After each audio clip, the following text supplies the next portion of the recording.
कथेचं नाव आहे डेंजरस इश्क भाग 6. ज्यांनी कोणी पाठीमागचे भाग पाहिले नसतील त्यांनी भाग पाहून घ्या, त्याशिवाय तुम्हाला कथा समजणार नाही. तर चला भागाला सुरुवात करू. त्याला खाली उतरवा लवकर, उगाच का अशी फिरते ती? मी तुमच्या पायात बेड्या बांधल्या आहेत की काय? आरती ओवाळा लवकर. आरवी जातो. दरडावणीचा सूर ऐकून हरिजींनी थरथरत्या हाताने आरवी आणि जुनूनची आरती ओवाळायला सुरुवात केली. जुनून पुन्हा एकदा त्या आरवीच्या चेहऱ्याकडे पाहतच राहिली. आरती झाल्यावर हरिजींनी तांदळाने भरलेला कलश जमिनीवर ठेवला आणि कापतच बोलले, बेटा आता तरी या मुलीला खाली उतरव. त्यांचं बोलणं ऐकून आरवी उपरोधिकपणे हसला आणि पुढच्या क्षणी त्याने त्या कलशाला अशा जोरात लात मारली की तो हवेत उडत थेट पायऱ्यांवरून खाली येणाऱ्या एका व्यक्तीच्या डोक्याला लागला. तो माणूस जागीच कोसळला आणि घरात सगळीकडे तांदूळ विखरले गेले. जुनूनचा चेहरा भीतीने पांढरा पडला, पण आरवी निर्विकारपणे म्हणाला, तुमचा हा कलश तर फारच नाजूक निघाला. जुनून रागाने लाल होऊन ओरडली, कलश नाजूक नाही, तुम्ही हैवान आहात. आरवीने फक्त एक थंड हास्य केलं आणि म्हणाला, माझ्या हैवानियतशी जुळवून घ्यायला शिक आता जानव, कारण ही हैवानियत मी तुला नाही दाखवणार, पण तुला ती उघड्या डोळ्यांनी बघावी तर लागेलच. हे बोलून तो तिला उचलून थेट आपल्या बेडरूममध्ये घेऊन आला. ज्याच्या डोक्याला कलश लागला होता तो वरुण होता, आरवीचा मित्र, आणि त्याचा उजवा हात. जुनूनला काळजी वाटत होती की त्याचं काय झालं, पण आरवीने तिला आपल्या मिठीत वळवलं आणि बेडवर झोपवलं. जुनून ताडकन उठली आणि म्हणाली, तुम्ही मला इथे बेडवर झोपवायला आणले? तुम्ही म्हणाला होतात की मला केअरटेकर बनायचं आहे, पण मग कुठे आहे ते मूल ज्याची मला काळजी घ्यायची आहे? आरवी तिच्या जवळ येत आपल्या शर्टची बटणं उघडू लागला. त्या काळोख्या आणि गुदमरून टाकणाऱ्या खोलीत जुनूनची भीती वाढली. आरवीने तिला स्वतःकडे ओढलं आणि विचारलं, अजूनही तुला ते मूल दिसत नाहीये का? जुनून थरथर त्या आवाजात म्हणाली, इथे तर कोणीच नाहीये, तुम्ही कोणत्या मुलाबद्दल बोलत आहे? आरवीने तिला बेडवर बसवलं आणि स्वतः तिचे डोकं तिच्या मांडीवर ठेवून शांतपणे झोपला. हे पाहून जुनून अवाक झाली. तुम्ही स्वतःबद्दल बोलत होता? तिने विचारताच आरवीने हसून होकार दिला. जुनून संतापली आणि म्हणाली, तुमचं डोकं ठिकाणावर आहे का? तुम्ही कोणत्याही बाजूने लहान मूल वाटत नाही, उलट तुम्ही एक नंबरचे बदमाश आणि गँगस्टर आहात. आरवी तिच्या चेहऱ्याजवळ झुकला आणि म्हणाला, स्वतःची अशी ओळख तुझ्या तोंडून ऐकायला मज्जा येते. जुनून मागे सरकत ओरडली, लांब राहा माझ्यापासून. तुम्हाला वाटतंय का मी हे सगळं सहन करेन? त्या दिवशी जे झालं ते झालं, पण आत्ता मी या खोलीत राहणार नाही आणि ते गृहप्रवेश, मी तुमची पत्नी नाहीये. मी तुमच्यासोबत त्या सर्व विधी केल्या असल्या तरी आपल्यात लग्न झालेलं नाहीये. जुनूनच्या या वाक्यावर आरवी अगदी निर्विकारपणे बोलला, मला लग्नात रसही नाहीये. तसं पण त्या विधी मी फक्त यासाठी केल्या कारण मुलींची याबद्दल मोठी स्वप्न असतात. तुझंही काहीतरी स्वप्न असेलच ना जानम, काळजी करू नकोस, तुझी सगळी स्वप्न लवकरच पूर्ण होतील. हे बोलत तो पुन्हा जुनूनच्या जवळ आला. जुनूनने त्याच्या छातीवर हात त्याला स्वतः आणि म्हणाली, माझी स्वप्न तर खूप होती, पण 6 महिन्यांपूर्वीच ती चक्काचूर झाली आहेत. आता मला कोणतंही स्वप्न बघायचं नाहीये आणि तुमच्यासोबत तर अजिबातच नाही. तुमच्या या गोड बोलण्याचा मला काही उपयोग नाही, कारण मी स्वतःच आता कोणाच्या उपयोगाची उरले नाहीये. त्यामुळे माझ्यापासून लांब राहा. मी तुमच्या गरजा पूर्ण करू शकत नाही. आरवी पुन्हा एकदा तिच्या डोळ्यात डोळे घालून बोलला, तुला असं का वाटतंय की तुला कोणाची गरज पूर्ण करायची आहे? तू काय कोणाची गरज पूर्ण करण्यासाठी जन्माला आली आहेस का? त्याचा हा प्रश्न ऐकून जुनून त्याच्याकडे बघतच राहिली. आरवीने तिला उचलून पुन्हा बेडवर बसवलं आणि स्वतःचं डोकं तिच्या मांडीवर ठेवून म्हणाला, मी तुला खोटं बोललो नव्हतो. तुला एका मुलालाच सांभाळायचं आहे. फरक फक्त इतकाच आहे की त्या मुलाचं वय थोडं जास्त आहे, अगदी थोडंच. हे बोलताना त्याच्या चेहऱ्यावर खोडकर भाव होते. जुनूनने त्याला दूर करण्याचा प्रयत्न केला, पण आरवीने तिची कंबर धरून आपला चेहरा तिच्या पोटाशी टेकवला. जुनून भीतीने थरथर कापायला लागली. तिला कोणाची नजरसुद्धा स्वतःवर सहन होत नसे. तिला वाटायचं की कोणाची दृष्टीही तिला जखम करते, म्हणूनच ती कधी घराबाहेरसुद्धा पडत नसे. पण आज आरवीने तिला आपल्या मिठीत असं जकडून ठेवलं होतं की तिच्या अंगावर शहारे येत होते. आरवी तिच्या पोटाला टेकून हळूच म्हणाला, लहान मुलाच्या डोक्याला जर हलका मसाज दिला ना तर त्याला छान झोप लागते. आता लवकर मला मसाज दे. जुनूनने खाली वाकून त्याच्याकडे पाहिलं तेव्हा आरवी नजर वर करून म्हणाला, तुला ऐकू येत नाहीये का? आपलं काम नीट करू शकत नाहीस तू? हा मुलगा कधीपासून तुला मसाज करायला सांगतोय आणि तू आपल्याच विचारात हरवली आहेस. चल लवकर मसाज कर, मला झोप आलीये. जुनून संतापून म्हणाली, तुम्ही मूल नाही आहात. आरवी हसून म्हणाला, ते तर मलाही माहीत आहे, पण तुझ्यासाठी तर मी मुलंच आहे आणि उद्या जेव्हा आपल्याला खूप मुलं होतील तेव्हाही मी तुझ्यासाठी मुलंच असेन. आरवीच्या या बोलण्यावर जुनून रागाने पुटपुटत होती, पण शेवटी हार मानून तिला आरवीच्या डोक्याला मसाज द्यावाच लागला. तिच्या नाजूक बोटांचा स्पर्श आरवीला सुखावत होता. आजवर तो अनेक मुलींसोबत बेडवर होता, पण आज जे समाधान त्याला मिळत होतं ते खरंच खूप वेगळं होतं, जे त्याच्या आयुष्यातून कायमचं गायब होतं. खूप थोड्या वेळाने जुनून म्हणाली, आता माझे हात दुखायला लागलेत. आरवीने लगेच तिच्याकडे पाहिलं आणि म्हणाला, अजून तर तू काहीच केलं नाहीयेस आणि तुझे हातही दुखायला लागले. किती निकामी आहेस ग तू? आरवीच्या चेहऱ्यावरचे ते भाव पाहून जुनून त्याच्याकडे पाहतच राहिली. ती चिडून म्हणाली, बरं ठीक आहे, करते अजून थोडा वेळ मसाज. असं बोलून तिने आरवीचं डोकं पुन्हा आपल्या मांडीवर घेतलं आणि मसाज करू लागली.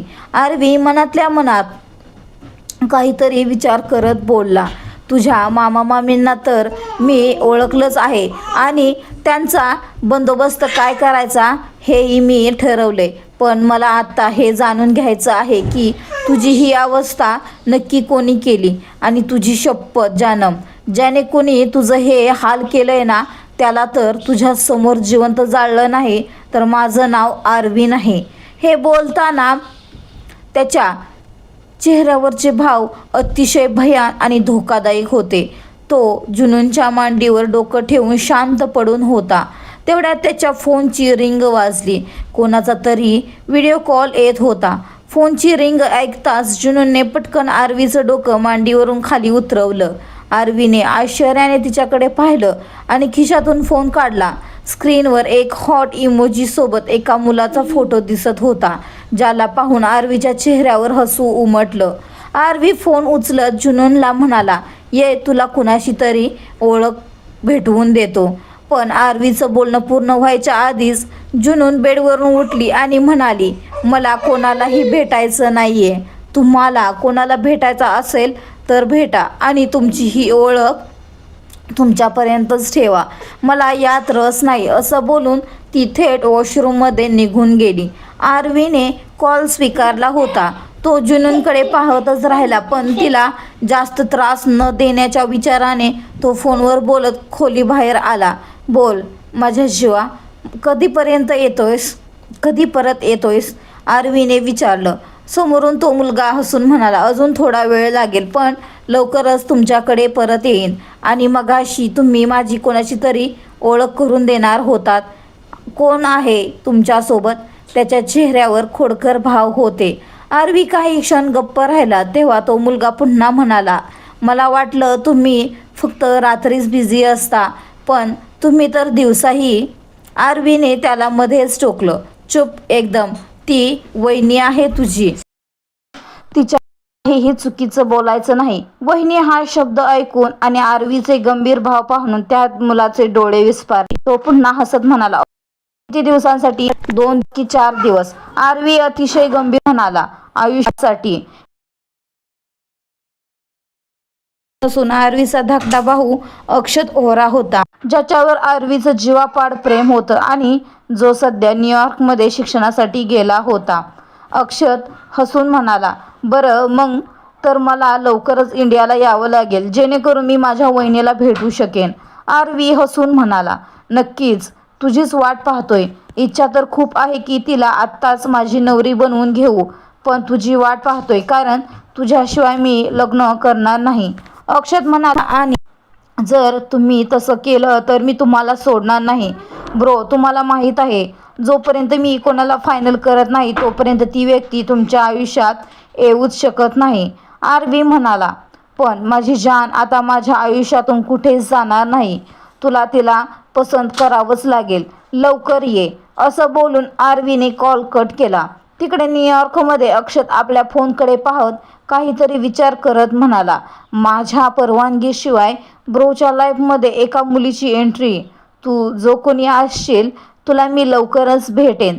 सध्या मला दुसऱ्या कोणाची तरी प्रतीक्षा आहे.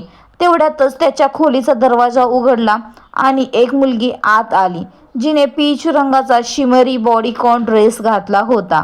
अक्षतने तिच्याकडे पाहून एक मादक ती मुलगी अक्षतच्या चेहऱ्यावर हात फिरवत म्हणाली, तर तू माझी वाट पाहत होतास? अक्षतने तिच्या कमरेवर हात ठेवून तिला जवळ ओढलं आणि म्हणाला, जेव्हा सौंदर्य इतकं जास्त असतं तेव्हा वाट पाहण्यातही एक वेगळीच मज्जा येते. ती मुलगी आयशा हसून म्हणाली, मी तुला जास्त वाट तर नाही ना पाहायला लावली? अक्षतने तिला गोल फिरवून बेडवर पाडलं आणि तिच्यावर झुकत म्हणाला, जेवढी तू मला वाट पाहायला लावलीस तेवढीच तुला आता शिक्षा मिळेल, आणि ही शिक्षा तुझ्यासाठी जास्त तीव्र असणार आहे. असं बोलून त्याने आयशाचे हात वरच्या बाजूला बांधले. अक्षत आपल्या शर्टची बटणं उघडू लागला तेव्हा आयशा त्याला पाहून म्हणाली, मी तुझ्या या शिक्षेसाठी तयार आहे. अशा तीव्र शिक्षेत जी मज्जा आहे ती दुसरीकडे कुठेच नाही. You are so wild man. ती शहारली होती. अक्षतने आपला शर्ट जमिनीवर फेकला आणि तिच्या मानेवर चुंबन घेऊ लागला. थोड्याच वेळात तिथे आयशाचे सुस्कारे ऐकू येऊ लागले. दुसरीकडे इंडियामध्ये जुनून वॉशरूममध्ये बदून बाहेर आली आणि आरवीला शोधू लागली, जो तिथे कुठेच नव्हता. ती मनातल्या मनातच म्हणाली, आत्ता हे मिस्टर गँगस्टर कुठे गेले? मला समजतच नाहीये की मी त्यांना कसं समजावू की मला इथून जाऊ द्या. त्यांच्या तर इतक्या मैत्रिणी आहेत, त्यांना कोणतीही मुलगी सहज मिळेल. मग त्यांना मलाच इथे का ठेवायचं? जर पैशासाठी ठेवायचं असतं तर आज त्यांनी मामाजींना इतके पैसे दिले नसते. नक्कीच त्यांचा इरादा काय आहे आणि हे मला इतका त्रास का देत आहेत? जुनून स्वतःशीच पुटपुटत असताना आरवीने मागून येऊन तिच्या पोटावर हात ठेवला आणि तिच्या मानेवर हळूवार चुंबन घेऊ लागला. जुनूनचे हृदय डोळे आश्चर्याने विस्फारले. आरवी तिच्या मानेवर आपले ओठ टेकवत म्हणाला, माझ्यासाठी इतकी बेचैन झालीस? मी काही क्षण दिसलो नाही तर वेड्यासारखी स्वतःशीच गप्पा मारायला लागलीस? त्याचे शब्द ऐकून जुनूनच्या हृदयाची धडधड वाढली. आरवीने तिला आपल्या मिठीत घट्ट जकडून धरलं होतं आणि त्याच्या ओठांचा स्पर्श जुनूनला सहन होत नव्हता. ती पूर्णपणे शहारली होती. थरथरत्या आवाजात ती म्हणाली, मी तुमच्यासाठी का बेचैन होऊ? मला तुमची काय पडलीये? असं बोलून ती आरवीपासून दूर झाली आणि त्याच्याकडे पाहू लागली.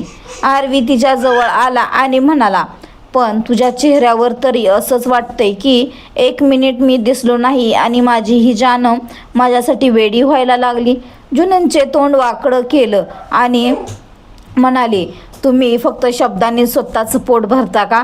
तुमची बॉडी तर एखाद्या पैलवानासारखी आहे. तुम्ही जेवणाऐवजी गवतच खात असाल, पण समोरच्या माणसाला भूक लागते.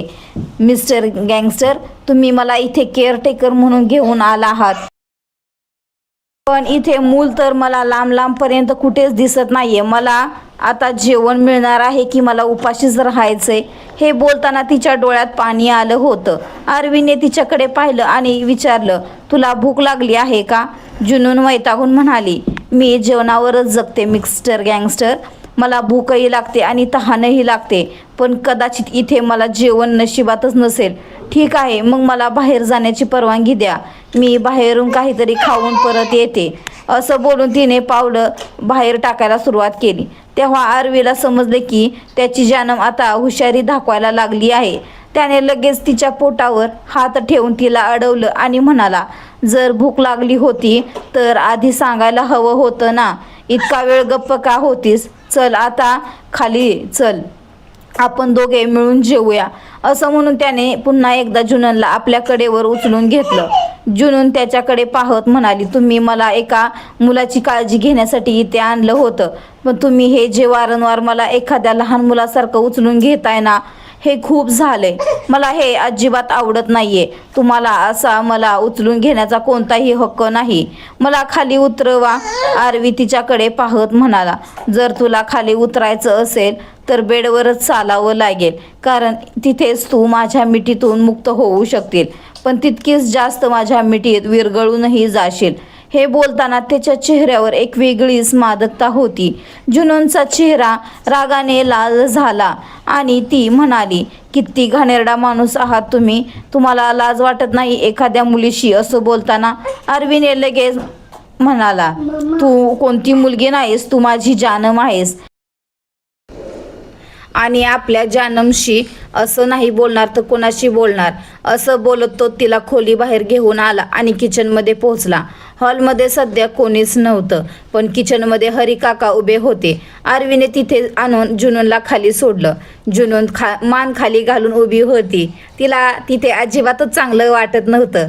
किचन खूप मोठं होतं, पण तरीही तिला तिथे गुदमरल्यासारखं वाटत होतं. आरवी हरिकाकांकडे तर आरवी स्वतःच्या हाताने जुनूनला जेवण भरवेल का? हरिकाका काही गुपित सांगतील का? कशी वाटते कथा कमेंटमध्ये सांगा आणि भेटू लवकरच पुढच्या भागात. बाय.